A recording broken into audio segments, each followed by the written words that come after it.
Assalamu alaikum, que la paix soit sur toi. J'espère que tu te portes bien ainsi que tes proches. Aujourd'hui, on se retrouve pour un nouvel épisode du Mawadab podcast, mais cette fois-ci un petit peu différent de d'habitude parce qu'il y a une version vidéo. Car à l'occasion de la sortie d'Ayesha At Last en français, on a eu l'honneur d'accueillir Uzma Jalaluddin pour parler avec elle de son parcours d'autrice, de son processus d'écriture d'Ayesha At Last et pour parler de cette magnifique histoire que j'ai vraiment hâte que tu découvres. Dans cet épisode, tu le verras, je ne serai pas seule, mais accompagnée non seulement d'Uzma Jalaluddin, mais aussi de ma sœur Selma, qui, comme tu pourras l'entendre, a légèrement un meilleur accent que moi en anglais. Pour rappel, Ayesha At Last, que voici, c'est une halal romance qu'on peut aussi catégoriser de romance contemporaine ou de comédie romantique, tout dépend où on se place. En tout cas, c'est une romance qui s'inspire beaucoup du classique intemporel de Jane Austen que tu connais sûrement, et qui n'est autre que Orgueil et Préjugés. C'est aussi un livre qui s'inspire beaucoup de la littérature de Shakespeare. Donc c'est un livre vraiment qui mêle plusieurs influences, comme on le verra au cours de l'interview. Juste pour rappel, lorsqu'on parle de halal romance, on ne s'adresse pas forcément qu'à un lectorat musulman, mais aussi à toutes les personnes qui veulent lire des romances sans scène explicite, ou à des personnes qui sont tout simplement désireuses d'ouvrir leurs horizons en termes de lecture, parce qu'elles veulent lire des livres avec plus de diversité, parce qu'elles veulent découvrir de nouvelles cultures, de nouveaux récits. Donc voilà, la halal romance n'est vraiment pas réservée qu'aux personnes musulmanes. Je pense que c'était important à préciser. En tout cas, c'est une romance qui présente un personnage qui est Ayesha. Ayesha, c'est une jeune femme de 27 ans qui vit au Canada, qui est d'origine indienne et surtout qui est musulmane. Elle a renoncé à ses rêves de poésie et d'écriture pour un emploi stable de professeur parce qu'elle a des dettes à rembourser dues à ses études. Et le gros point de l'histoire, c'est que Ayesha, à 27 ans, elle n'est toujours pas mariée et ses proches arrêtent pas de lui rabâcher toujours la même chose. Sauf qu'Ayesha, elle ne veut pas céder à la pression sociale du mariage. Elle trouve que les traditions de sa culture concernant le mariage sont un petit peu démodées. Donc elle refuse de participer à ce processus de mariage qu'elle trouve démodé. Sauf que tout bascule lorsqu'elle rencontre Khalid, donc c'est un autre personnage du livre, l'autre personnage principal du livre, qui est un jeune homme qui est séduisant, qui est intelligent, mais qui est aussi assez rigide et traditionnaliste et qui pour le coup ne partage pas du tout les mêmes opinions qu'elle au sujet du mariage. Lui est plutôt d'avis pour faire un mariage arrangé, donc lui il est plutôt en accord avec les traditions de sa culture. C'est vraiment quelque chose qui met Ayesha hors d'elle parce qu'elle ne comprend pas comment on peut accepter cette façon de se marier. Mais par la force des choses, elle va être obligée de le côtoyer pour organiser une conférence dans leur mosquée. Et en fait, à la force d'apprendre à le connaître, elle va se rendre compte que ses opinions bien tranchées et qu'elle trouve parfois un petit peu arriérées, en fait, cachent tout simplement des blessures très très profondes. Et dans ce contexte qui est entouré de quiproquos, d'intrigues familiales, mais aussi de surprises, Ayesha et Khalid vont se rendre compte que les opposés qu'ils représentent ne sont pas finalement irréconciliables. Donc je te laisse imaginer la suite et surtout je t'invite à lire ce livre parce que vraiment tu ne seras pas déçu.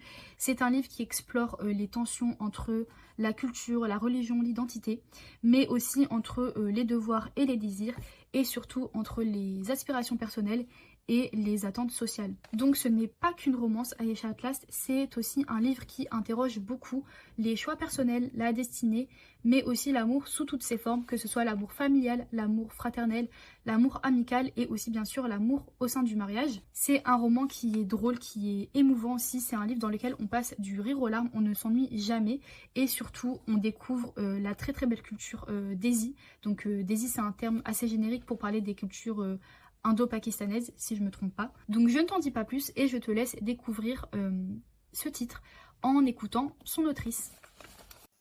So hello Yuzma, for the reader who don't know you, can you introduce yourself please? Sure. Assalamu alaikum. Hello, everyone. I'm so happy to be here talking with my French publishers. I'm a Canadian. I'm a Canada-based author and the author of four, almost five novels. My fifth novel will be coming out very soon. My first four novels have all been romantic comedies, and my main character, I write about Muslims, specifically South Asian Muslims, and sorry, I had a thing on. I'll just close that. Specifically, South Asian Muslims, and they're all immigrants to Canada. My very first novel, Ayesha At Last, which I'm so excited will be appearing in Mawadab editions, is a retelling of a very famous British author named Jane Austen, and it is a basically a Pride and Prejudice retelling, featuring a two very pious, observant Muslims living in Toronto. And I have three other books in addition to that. I live in Toronto, in Ontario. With my family, and I have two teenage sons. Okay, great. Can you tell us who Uzma was as a child, uh, where she grew up, what was her dreams and patience? Sure. Yeah. Wow. We have to go back a long time.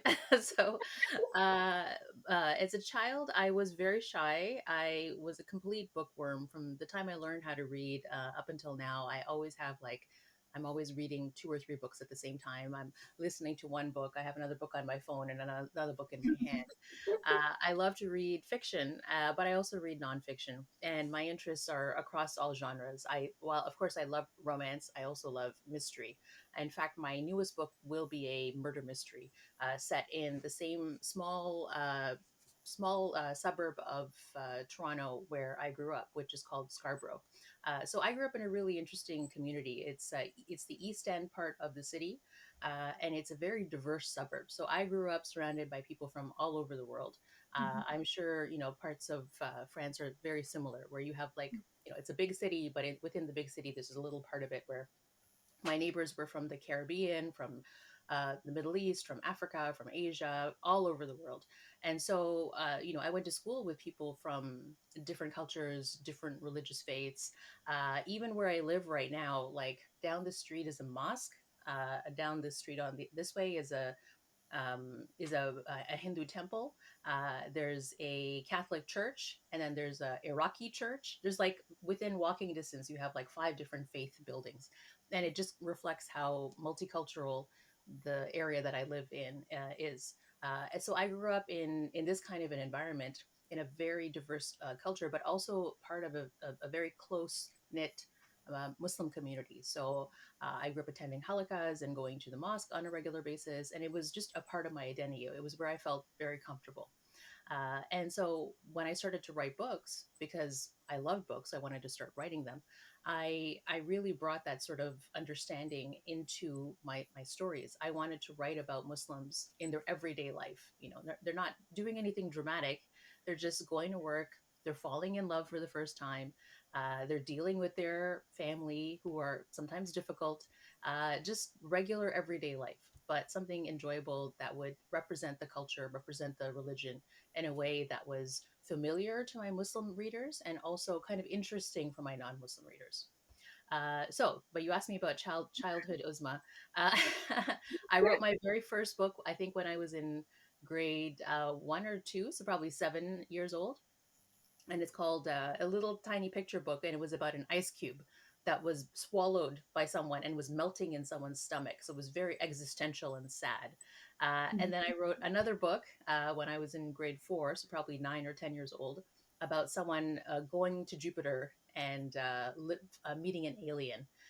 So I had like kind of otherworldly topics when I was a young girl. But my imagination has always run wild, so I've always enjoyed stories, and I'm so lucky I get to tell stories now. So you always knew that you were made for this? No. No, really?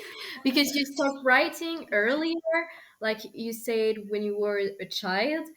So you already knew you were destined to write, no? You know what, it's like sometimes when you're a child you have these dreams for yourself, right? And then Mhm. you grow up and you're like, oh, but I have to get a job and pay bills and support myself, so my parents are immigrated to Canada in the 1970s. My dad is a biochemist. My mom is a teacher. And for both of them, as immigrants, they obviously want their children to do well, right? They want them to be successful, to be able to support themselves. And I think especially for the children of from immigrant communities, their families, when you tell them, "Oh, I want to do something in the arts," they're like, "What?" I don't know if things are different in France, but in Canada, they're like, "No, no, no, you have to go and be a doctor or a lawyer or in my case, I became a high school teacher." But do something more stable, something where you can have a paycheck on a regular basis. And that was the advice I was given by my dad. I said I want to be a writer, and he said, "No, do something else. Do have a backup plan." And it was actually very good advice. I don't fault my parents for giving that advice, because any kind of creative job is very what's the word, it's very precarious. You don't know if it will work or not. So it's good to have something that'll pay your bills while you're running after your dreams. So even though I always loved to read, translating that into a writing career is a little bit different, right? So I continued to read throughout my entire life, but the writing kind of became a little secret. I didn't really tell anyone about it. The only person who knew that I was still writing from childhood to adulthood was my husband. So he would read all of my work and give me feedback, and he joked a while ago. He's like, your early stuff was not great. He didn't tell me that at the time, but much later, he said, it wasn't great, but I could see the progression. You got so much better the more you did it.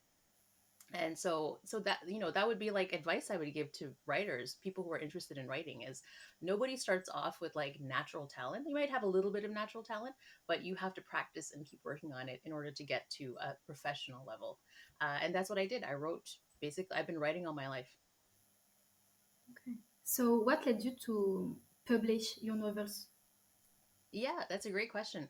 I think the reason why I decided that I wanted to pursue publishing, because a lot of writers just write for themselves, Mhm. right? They just kind of, or for their friends, or they'll post it on online in a blog or something like that. I think I realized that there weren't any stories, the kind of stories that I wanted to see in the world. They were very few, or they didn't exist. Mhm.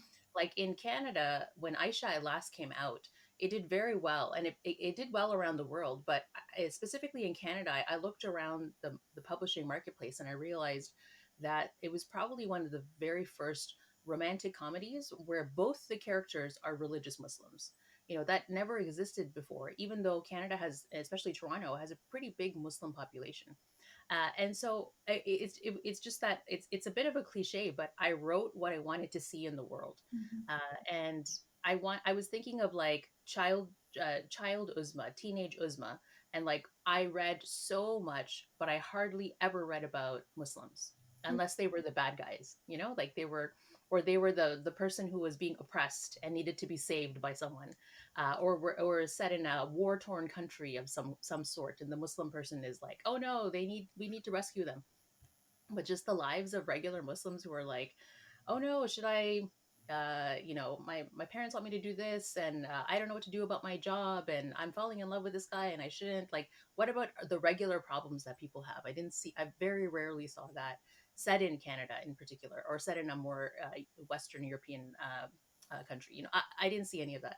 So it's kind of weird to think about it, because looking back on myself as before I was published, I don't think I had any idea what I was getting myself into, because publishing is uh, the journey to be published is such a long journey, and it's so hard, and it's full of rejection.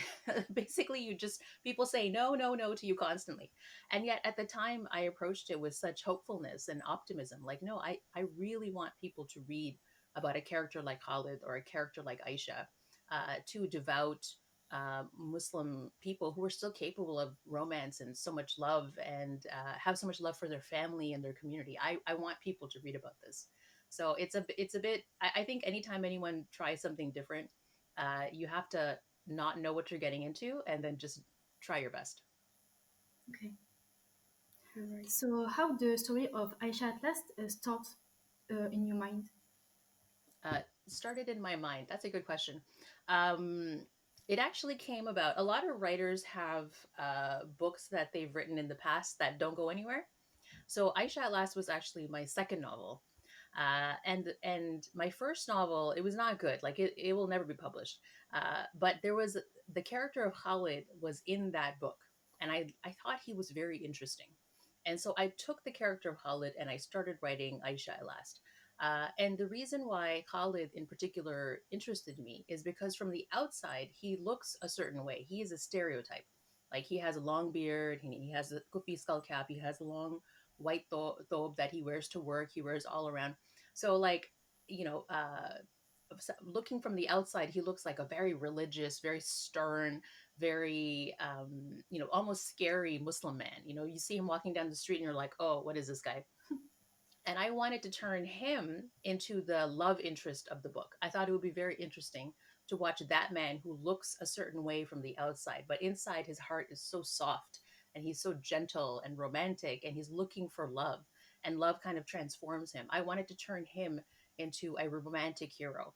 And some of my non-Muslim friends who've read the book are like, I never saw Muslim men the way that you wrote about them. And like I'm surrounded by very kind, gentle Muslim men, like my father, my brother, my husband. I have sons, and none of them fit the stereotype, right? They're all like interesting and different and kind and generous, and of course they have flaws as well. But I never saw that Muslim man represented in a book, any book that I ever read. So that was part of my inspiration. And then on the part of Aisha, I also have very few times seen a woman who wears hijab, a very practicing woman, but someone who also has other things on in her life. Like she is an artist, she wants to tell poetry, she's very devoted to her family, but she has some tragedy in her life as well. I haven't seen that character represented on the page either. So, but the spark of the book was really taking Khalid from another book that will never see the light of day and then putting him into this book. And then I wrote the book very quickly, the first draft of it in about 3 to 5 months. I just, wrote it as very, very quickly. And then it was a very bad draft. I tried to fix it and it took me 7 years to fix the book. Oh. So it's a very long process. And we were talking about representation and poetry. And in your book, there is a lot of mm, intertextuality. Yes. So the story is a rewriting of Pride and Prejudice, and Shakespeare is omnipresent in the book with the quotes of Nana. And I want to say if inserting death references in this story is a way for you to marry the different identities of your Muslim, Indian, and Canadian characters on your book. That's a really good question. I never thought of it that way. So you're right. The book is, I always say it's inspired by Jane Austen's Pride and Prejudice, but it's just as equally inspired by Shakespeare. And I always get asked why. And the reason is I'm an English teacher. This is the stuff that I read, right? I love Shakespeare. I love Jane Austen. I love all the British classics. And Shakespeare in particular has, he writes different types of plays, but two of his most famous types of plays are tragedies, like Hamlet and Macbeth, and then the comedies. And the comedies, like Twelfth Night, Midwinter's Tale, The Merry Wives of Windsor, they have certain features to them. So one of the things is that they always end in a wedding, and then they always have some kind of like mistaken identity, some type of trope along those lines. And so I thought it would be funny if the one of the characters was always the grandfather character, the Nana character, was always quoting Shakespeare, and then you have all of these tropes of a Shakespearean uh, comedy inside the book. So the book, no spoilers, but it ends with the wedding. I'm not going to tell you who gets married, and there's a case of mistaken identity, and there's like lots of coincidences and things like that. And for me, I'll be honest, like writing a book is, I told you, it took me 7, almost 8 years to write this book. It's such a long process. And most of the time, you're just sitting in a room by yourself, just typing away in your own world. So I have to do things to keep myself interested. And so I put the Shakespeare stuff because I like Shakespeare. And I made it Pride and Prejudice because I like Pride and Prejudice. I was keeping myself amused while I was writing the book, and I was hoping that it would translate um, when the book was published. And so that intertextuality that you're talking about, I love that word, such a great word.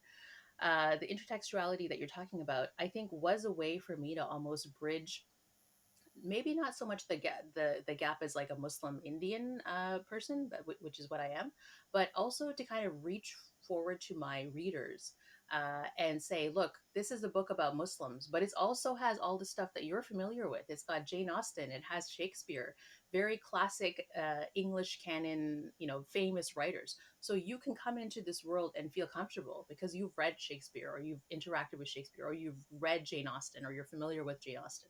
And so it was a way to invite non-Muslim readers into my book. Because I'll be honest, I wrote this book, this is my very first novel.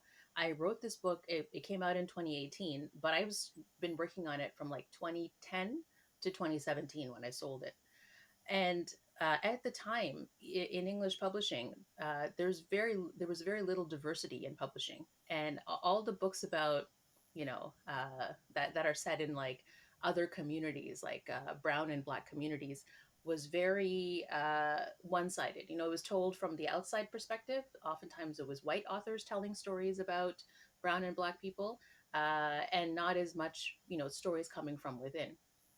And I was worried that my book would never be published, that no publisher would take a chance on this type of a book because it's so Muslim, it's so set inside like a very particular Muslim community. And so I thought, okay, how can I dangle a little carrot in front of them and say, look, it's Jane Austen, it's Pride and Prejudice, and then like grab them by the story. And that's why I did it, because I wanted a way for readers to kind of come into the story and feel comfortable, my non-Muslim readers in particular. And even my Muslim readers, if you know it's Pride and Prejudice, you're like, oh, I know how the story is going to go. I'm comfortable with this because it's such a universal story. But yeah, great question. And one of the thing I noticed with this alliance of cultural references is that at the end we're all the same. So Bollywood, Shakespeare's, whether in the East or the West, we all love stories and dramas. Yes. And what was your creative process for combining these references to create a cohesive world? Yeah, that's such a good question. You guys are like really grilling me here with your questions. uh, it was a long process. Like this is what I think people who don't write books don't understand. Like the joke about writers is they say like you take your whole life to write your first book because it's taken all of your experiences to get to your first book, and then every book after that is written a lot faster, right? Because you're on a deadline. Mhm. And so for me, like I mentioned before, my parents immigrated from India. I grew up watching Bollywood movies, listening to Indian movies. When all of my friends got married, we all learned choreographed dances to perform at their mehndis. Like all of this stuff was my culture. A lot of people read my books and say, oh, the food sounds so delicious, and I'm like, yes, because Indian food is delicious and I love to eat. I mean, who doesn't love food? And so I always include like a lot of descriptions of, for instance, like chai, because I'm Indian. We love to drink tea, and have like snacks with our chai, and food is a way for people to connect in families, or even with like romantic couples. And so I think my entire life experience has kind of helped me craft the story. And I'm glad it comes across as a cohesive whole. That's what I was hoping for. But it's like, someone could sit down and read my book in maybe a week, or 3 or 4 days, but it took me 7 years to write it, right? Like there's a lot of thinking and processing, and every single word on the page has been like rewritten and rethought of, over that amount of time. So it's always interesting to me when I sit down and I read a book, like this author spent like years on this book, but I just inhaled it in a couple of hours. It's sort of interesting. But no, it's everything that I've kind of experienced and been through that contributed towards it. And you could have written any story with Muslim characters, but you chose to write a love story. Can I ask you why? So why did I choose romance, and specifically contemporary romance? Yeah, good question. The reason was I didn't know what I was doing. And I'll explain. So, labels like romance, contemporary fiction, rom com, these are labels that publishers use to sell books. And as I was so even though I know this is going to sound wild, but like even though I read a lot of books, I particularly decided to set the book in modern time and not in historical. So I was aware of that, but I didn't really consider Aisha at Last a romance, in like the typical sense of the word. You know, it's not a category romance, and yet over the course of writing it, I really decided to lean into romance. So that was a particular choice. But when it came down to me selling the book, when I sold the book to the publisher, and they said, okay, we're going to market this as a romantic comedy, as a rom com, I was like, really? Okay. I mean, I think it's more fiction, just general fiction, maybe more like women's fiction, if you're going to be completely honest. But romantic comedy really sells well at the time. It sold very well and still does. And romance as a genre is a genre that's is probably the best selling genre in all of fiction. People love romance; they're always looking for it, and so. Sometimes these decisions are more commercial decisions rather than artistic decisions. That being said, I'm really happy to be part of the romance community. It's a very supportive community. I've met a lot of fantastic authors who have been so kind and generous and have been, really helping get the word out there about my books. But I think, for any future writers who are listening to this, I wouldn't worry so much about labels and things like that. You just want to write the book in your heart. And I think for me, I really wanted to see a book with characters like Khalid and Aisha, and going through in my book, it deals a lot with marriage and trying to find your path and running after your dreams, all within the context of being someone who comes from a Muslim, a Desi, Indian community. Like, what does that feel like when you live in Canada and you have these two parts of yourself kind of both existing at the same time? They're not at war with each other. It's not like they're like, oh, should I be Muslim or should I not? No, they're Muslim and they're very happy about it. But how do you exist with that? And then also the expectations of being part of Canadian society at the same time. It's not a war. It's just how do you figure it out? I really wanted to talk about that, the choices that the characters are making. And so it wasn't even a choice. It just kind of evolved very naturally. And so now my books are considered, like, sometimes Aisha At Last is called a YA book, like it's a teen book, and I'm like, that's interesting because all the characters are in their late 20s and they're talking about marriage, and teenagers don't generally get married, but fine. And then other times it's a rom-com, and I'm like, yeah, I mean, there's Shakespearean elements to it. It's funny, of course. But it, like, the labels are for other people. It's for me. I'm like, I just want to write the best book that I can. Okay. So, as you said, you took more than 7 years to go at the end of your book. So, what were the challenges for you writing the ethical romance? Yeah. Mostly it was time. Uh, I was writing. I mentioned at the start of our interview that my parents gave me the advice to get a day job, which I did. So I trained to be a high school teacher. So I was writing this book while I was teaching full time. I married. My children were very young at the time. I have a very supportive spouse. My husband is a big fan of everything that I do. But having little kids and both of us working full time, and then being part of, like, I have a lot of family in Canada. My parents are here, my aunts and uncles. I have a lot of friends. Like, it's a very busy life, and so I didn't work on the book for 7 years like every day for 7 years. The whole process took 7 years. Mhm. I'd work on it for a couple of months, and then I have exams I have to mark for my students, so then I'm busy marking that, and then I work on it for a few more months, and then my kids get busy with something, and then it just went back and forth, and then I'd work on it, and then I'd submit it to like an editor or something, and then wait for feedback, and that would take a couple of months. So it was just a very long process, and it's very normal for new writers, for the whole process between writing and actually getting to publishing, for it taking a very long time.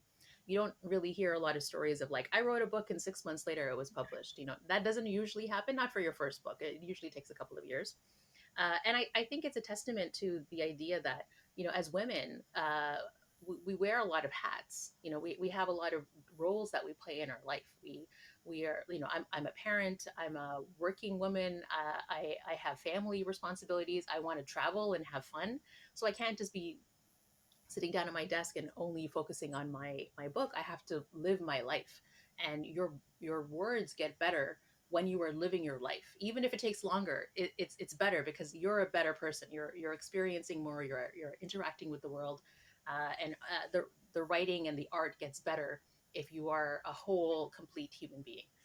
But yeah, my first book took 7 years.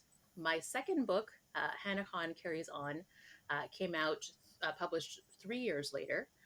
And then my third book, Much Ado About Nada, published 2 years after that in 2023. And in 2023, I published two books. So I had that one, and I had another book that I wrote with my friend. It was a co written novel. And ever since I would say my third book, I've gotten a lot faster. So I can write a book within 6 months to a year. So, the first book took a long time, but then I figured out how to do it, and now I'm a lot faster. Okay, great.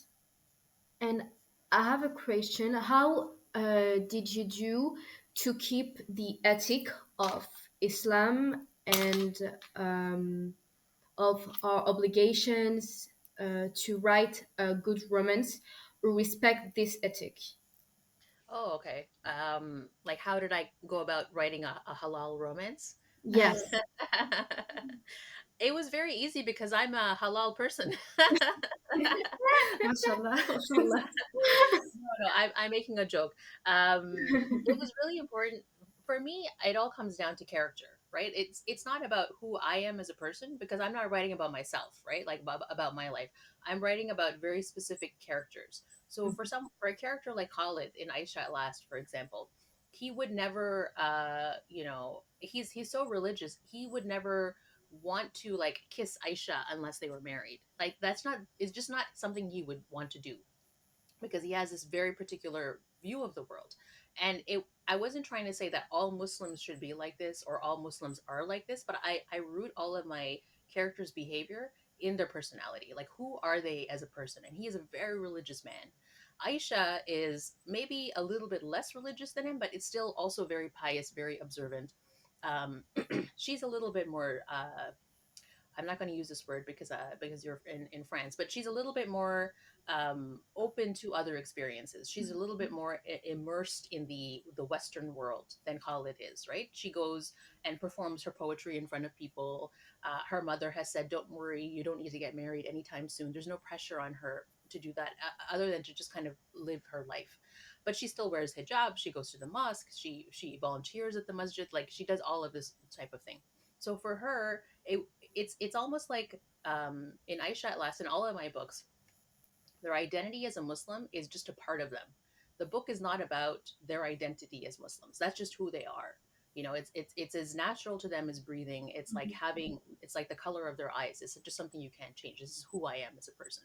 So the plot of the story is not about their Muslimness. It's about everything else. And I think that is kind of like the more modern way of talking about identity. It's not like, oh no, should I wear hijab or should I not wear hijab? It's like, I wear hijab. What's the big deal? Get over it. It's about my life. Or like, oh yeah, I like to hang out at the mosque the way that some people like to go to bars. Like you can go to a bar if you want, but I like to hang out at the mosque. This is what I do. And it's totally fine. It's not it doesn't mean anything about yourself as a character. It's just who you are. So the Muslimness, because it was part of their personality, it was very natural for them to behave like a Muslim does. They're not going to be drinking. They're not going to be clubbing. They're not, and I'm using the word Muslim as in like a very observant Muslim. A different kind of Muslim, someone who is still considers themselves Muslim but isn't that observant. Maybe they would do things that Khalid would never do. Like maybe they would go dancing, or maybe they would have a girlfriend. That's not the character I was writing. So all of my characters are a little bit more observant, and my other books feature characters on that continuum. Maybe they're a little bit more observant, a little bit less observant. It just depends on where they are, but it's always a part of them. Okay. And talking about Ayesha and Khalid, who are very different, I loved the patchwork of the characters on your book. They all have personalities and opinions who are very different, and it was important for you to show all the faces of the person of our community. Yes, exactly. And as much as I wanted the book to feel welcoming to non-Muslims, I also wanted to provide something interesting for my Muslim readers, or even my readers who have a Muslim in their life. And by that I mean the conversations between Aisha and Khalid are oftentimes about the type of Muslim that they are. You know, like Khalid is a little bit more strict, and Aisha calls him on that and is like, why are you this strict? Do you have a reason for it? And Khalid also calls Aisha out on her behavior. Like, why do you believe in this way? So they have conversations, for instance, about faith, about family, about arranged marriage, their opinions about it, and they push each other. I wanted to show that, this is this phrase that I use a lot, is that even within Muslim community, not everyone is the same, right? We have to. I wanted to show the diversity within a diverse community, not just, if you've met one Muslim, you've met one Muslim. One Muslim is not indicative of the whole. I always think that's really interesting. Like, I have this opinion. What were you taught? Do you have the same opinion about small things, about big things? And when you're talking about two people who are, Aisha and Khalid fall in love, they're going to get married at some point. You have to talk about all of these things when you're falling in love. Like, what is your opinion about this? What is your opinion about that? And you have to learn more about the person as you go through that process of falling in love. And they both learned a lot from each other, and they're both missing something that they find in the other person. That's the fun part of a romance. Like, oh, what about you needs to be changed that you find in that other person. It's a very beautiful process. And I try to make them as nuanced and as realistic and as interesting as possible, because I like reading about characters who are really developed and complicated. And following this question of racial representation, I also noticed a special focus on the construction of male characters. Khalid, for example, is the opposite of the male characters we usually see in the romance. He's not a bad boy. He doesn't try to hurt female. Well, even if he can sometimes have questionable opinions, is still a good man. So what is important for you to write a love story on a healthy base? Yeah, I think again, it all comes down to character, right? So like the dark heroes that you're talking about, the dark alpha heroes that I think are very fashionable right now, right? They're made popular by like Colleen Hoover and like other authors, and I'm sure there's a lot of French authors that I haven't heard about. They're very brooding and interesting, and even if you think about Mr. Darcy, who's, Khalid is Mr. Darcy from Pride and Prejudice. In the beginning, he comes across as very cool and aloof and proud, and he's not exactly a great guy. And then later on, he redeems himself and he reveals himself to be a good person. Khalid is always putting his foot in his mouth, like he's always saying dumb things, because he doesn't know any better. But there's a certain innocence about him. He's always very kind, even to the people around him. He's good to his friend, Mm. he's good to his sister, he's even kind to his mother, even when his mother is behaving in ways that are completely irrational. He's never aggressive or offensive. And in romance tropes, he's almost a type of hero called a cinnamon roll. It's a type of hero. He's not like the dark hero, alpha hero. He's a cinnamon roll hero. He's just very, very sweet, and that's just who he was. That's how he I saw him in my mind. And I think part of the reason why I wrote him was like that was because I was pushing back against a lot of the stereotypes about Muslim men being controlling and angry and physically imposing. And again, I was looking around at all the Muslim men that I know, who, and none of them are like that. They're very kind and gentle, and some of them are maybe a little bit more opinionated than others, but they're all good men. And I wanted to see representation for that type of a Muslim man, because there's so much representation of like the controlling, abusive, oppressive man. I was like, okay, we have enough of that. What about the other guys? Mm-mm. And actually, a lot of Muslim men, this is interesting, it might happen in France as well. A lot of Muslim men have read my book, which is strange because usually romance novels are read by women. But a lot of Muslim men have read my book and they've come back to me and they've been like, thank you for writing this because I felt represented. Like a guy who prays and goes to the mosque and is still like, the hero. Like I felt like my story was shown in this book too. So it's kind of funny. That's great. I think you are a mother of two boys.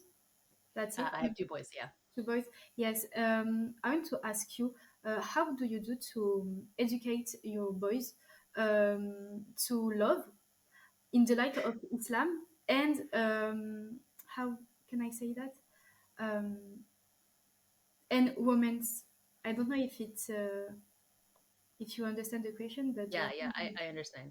How do I raise my sons to be respectful of women, to be good men, and to be practicing Muslims? Okay, this is a big question. And I'm not a parenting expert at all. I've probably made dozens of mistakes in my parenting life, and by no means am I going to say my children are perfect.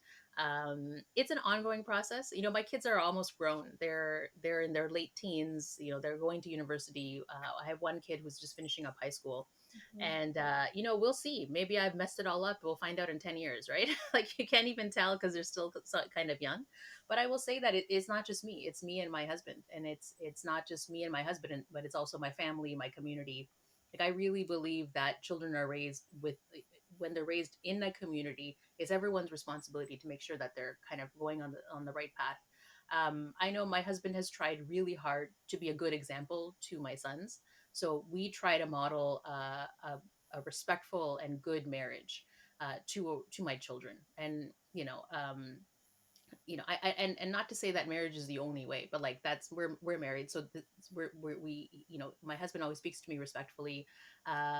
Even when we're fighting, we're very like calm about it. And for instance, my husband helps around the house. It's not like all the responsibility for cooking and cleaning does not all fall on me. I do most of it, but it's more because I have a more flexible schedule than him. And I have conversations with my children too. When I see something that I think is sexist, I will point it out to them and say, that is not right. This is unfair. And my husband, like, how there's always some husbands who make jokes about, make sexist jokes or make jokes about, like various things. He doesn't do that because he knows it annoys me. And whenever we hear someone else doing it, we always call it out because I don't like it. And my children know that. And we happen to live in a neighborhood that's very diverse, so there are people from all over the world, but there's also a lot of Muslims. So we chose to stay in a community where we're surrounded by Muslims. There's a masjid, there's a mosque close by. They go to the mosque on a frequent basis.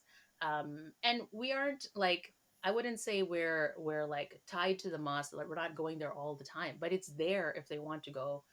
A lot of their friends are Muslim, but also a lot of their friends are not Muslim. So they have a good experience with that as well. And we're very close to our family. We see our family all the time. They hang out with their cousins all the time. I think that's the kind of, I wanted them to feel like they had a lot of people they could turn to and talk to and be supported by, not just the parents, but also grandparents, cousins, aunts and uncles, and like the wider Muslim community. Uh, that's what worked for me. Every kid is different. Some kids are way more challenging. Even my two children are very different. My older one is your typical eldest child, and my younger one is a little bit more rebellious. And we just have to constantly work on it. It's parenting. I always say it's like it's a life sentence. You're never going to stop being a parent to your child. Maybe by the time they get to 25, they're a little bit more set.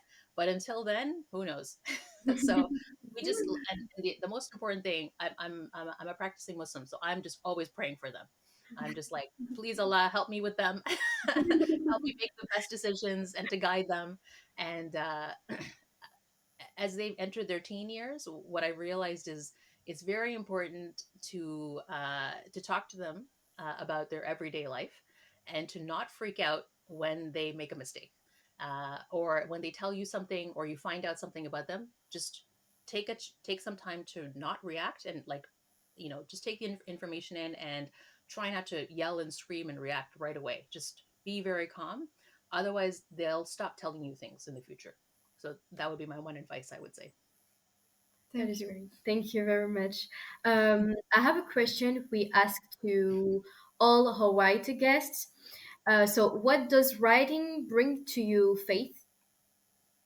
What does writing bring to my faith? I feel like a lot, in a lot of ways, like when I was younger, I used to volunteer a lot, in the Muslim community. I would be on committees, I would organize activities in the mosque, and that became harder and harder as I, went to school and I got a job and I have a family. There's so many responsibilities on my time, so I don't do as much volunteering as I used to. And so I feel like the books that I write are almost like a type of service because they reach so many people's hearts, and they do a lot of like outreach work.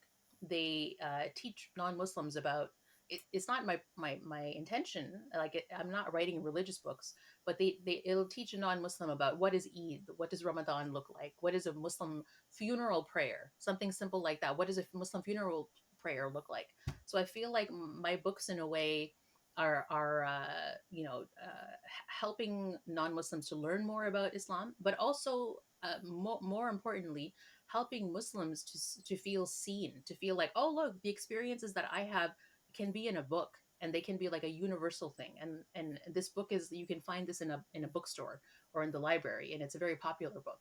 So I hope that the books that I write are seen as a service to the community as well. Okay, And I don't mean the Canadian community. I mean like the global community, inshallah. inshallah. So we're coming up to the end. Can you read your favorite passage from Ayesha At Last and tell us why you choose it? Oh, sure. You know what? I forgot to do this part. I'm sorry. I'm gonna And by have to the find. way, I love that. The cover you designed is so beautiful. You guys did a great job. Yeah, I love the skyline of Toronto in the background, and Aisha kind of looking off into space. It's so fun. Okay, I'm gonna read a part from the beginning of the book. And I have to tell you, this is not a romantic passage, but it is from the fifth chapter. And this is when Aisha comes home from school, and she talks to her nana, her grandfather, for the first time. And the reason why I love this passage is because when I was writing this book before it was published, I took this passage. I took a novel writing class, and I took this. Everyone had to bring something that they wrote into the class, and I took this passage into the classroom. And my class was full of. It was like a. What's it called? In Toronto, it's called a continuing education class. So it's usually full of people who have other jobs, and they do this for like a week or a couple of weeks after work. And so none of them are Muslim. They're all older people, like adults meeting. They're not students, young students. And I had no idea how they were going to react to my book about Muslim characters, because none of them are Muslim.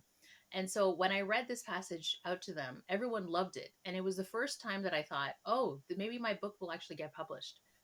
So that's why it was personally important to me. So I'm just going to read this from chapter 5, the first time that Aisha meets her grandfather again, and her reaction. Okay.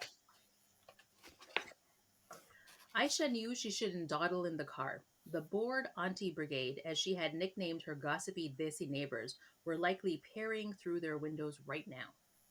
Aisha Shamsi took her sweet time going inside. She imagined them saying, up to no good. No husband yet. Who will marry her now? Cluck, cluck, cluck.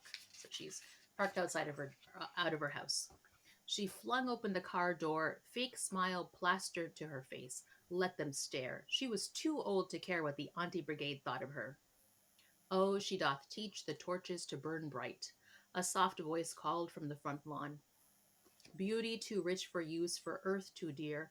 So shows a snowy dove tripping with crows, as yonder lady over her fellows shows. Nana, are you smoking again? Aisha's frozen smile thawed into a more natural one as she surveyed her grandfather on his favorite green plastic lawn chair, hiding behind their lone, scraggly maple tree. Aisha's grandfather was a retired English professor from Osmania University in Hyderabad, India. He had a soft spot for the bard and quoted him often. No, he said, blowing cigarette smoke thoughtfully into the emaciated branches. This is just an illusion, as is most of reality. This is not a cigarette. I am not hiding from Nani and waiting for you, and you are not working too hard. We are all just cosmic players in the eternal dance of life. Nana, you talk too much bakwas. Aisha carefully removed the cigarette from her grandfather's unresisting fingers and kissed him gently on the cheek. You're not even wearing a jacket. It's cold. I am a Canadian. I feel no cold. But he got up gingerly from the lawn chair and followed her into the house. Smoking is bad for you. It causes lung cancer and emphysema. It's also very unfashionable. You said you quit during Ramadan, Aisha scolded as they entered the house and stood in the tiny entranceway to remove their shoes. I always quit during Ramadan. I restart after Eid. And I do not care if it is unfashionable. I am a nonconformist. Aisha hid her smile and held her hand out. After a slight hesitation, he placed a half empty pack of cigarettes in her palm. Who's your supplier? Aisha asked as she pocketed the package. I'll never talk. He smiled rakishly at her. If it truly disturbs you, I promise to stop, just as soon as you promise to quit your job. Nice girls from good families shouldn't work outside the home. He twinkled at her. Nana, you are so sexist, Aisha said. Who said I'm a nice girl? Betty, you are the nicest. So again, this passage, I think, the book is a romance, but it's also about family love, and I think this passage really shows the beautiful relationship that Aisha has with her grandfather, her mother's father, and how loving and kind he is to her. And he's waiting for her to come home from her day of school, and then he likes being teased by her. And when she gets out of the car, he starts quoting Shakespeare. It's a line from Romeo and Juliet. It's in fact it's the line that Romeo says the first time he sees Juliet at the party in Act One, Scene 5 of the play, and she's just like, oh, you're so silly, but she likes being teased by him, right? It's her grandfather. It's such a warm, loving relationship, and the book is full of little anecdotes like this, but it's probably one of my favorite parts of the book. Okay. I love Nana. It's my Thank favorite character, I think. you. Yeah. I'm curious to know who is your favorite characters in Ayesha At Last and why? um I also love Nana. He's actually inspired by my dad. My dad is not an English professor. He's a biochemist, like I said before. But and he never quotes Shakespeare. I think he's read like one play, probably 60 years ago. But he is like Nana. He's like that character who is very kind, who is always like supportive of others. I think my children's relationship to my dad, he's always like giving them advice, and he's kind of funny. He's a very kind and loving man, and so he's one of my favorite characters. And I told you the reason why I wrote the book was because of Khalid. So I think Khalid is also one of my favorite characters. And I love Aisha as well, but she and Aisha was very fun to write, but she was also very difficult to write, to kind of get her correct, because she's the person who carries the book. But I think Nana and Khalid are my favorite. And I think you talk about it at the beginning of the interview. What are your next writing projects? I'm really excited for my next project. It will be out, inshallah, in a month. It's right here. I'm going to show you a sneak peek. It is a murder mystery novel, my very first mystery novel, called Detective Auntie. And it's about an older Indian woman who lives in Toronto, actually, who returns to Toronto where her family lives to investigate a murder. So she's sitting in her house a few hours away from the city, and her daughter calls her up and says, "You have to come to the city. You have to come to Toronto because I've just been arrested for murder and I didn't do it." And she's like, "Oh no!" So then she goes to the city and she basically helps her daughter clear her name. It's a really fun book, and it's about an older Muslim woman solving mysteries in her neighborhood. Okay, great. Like the aunties on Ayesha At Last. Yes, exactly. It was really inspired by Aisha At Last, and it's funny you should say that, because I've wanted to write this book ever since I wrote Aisha At Last. I said, "Oh, I want to write about aunties solving a mystery, just like Nani does a little bit in Yes. Aisha At Last." And so this book has been living in my head since 2017, and I've just been waiting for the time to write it. Which is what happens when you're a writer, a very busy writer. You have to write all these other books before you can write a book that's been sitting in your head for a while. And the cover is beautiful. Yeah. Thank you. Yeah. I'll show it again. I really like the cover. This is the Canadian cover. I have the this is the US cover, so it's slightly different. And I know it'll be coming out in the UK and in other territories, so they might use the same cover or they might come up with their own cover. It just depends. Okay, so I think we have finished. Yeah. Do you have any question or anything to add? I'll just say if any of your listeners have questions about publishing or about anything that I've said today, they can reach me on Instagram at Uzma Jalaluddin, and you can also find my email address on my website www.uzmajalaluddin.com. And it was so lovely to chat with you both today. It was. Thank you very much for your time. Thank you for your advice, and thank you for sharing with us your expertise. No problem. Yeah, and it was nice to meeting you and to discuss with you. So thank you very much, and thank you for my sister. Yeah, of course. This was great. Thank you. It's so great to meet you both too, and I'm really excited to work together. I can't wait to see the French edition, and inshallah visiting you one day in France. Inshallah. So goodbye, everyone. Goodbye, Uzma. Goodbye, Bye, everyone.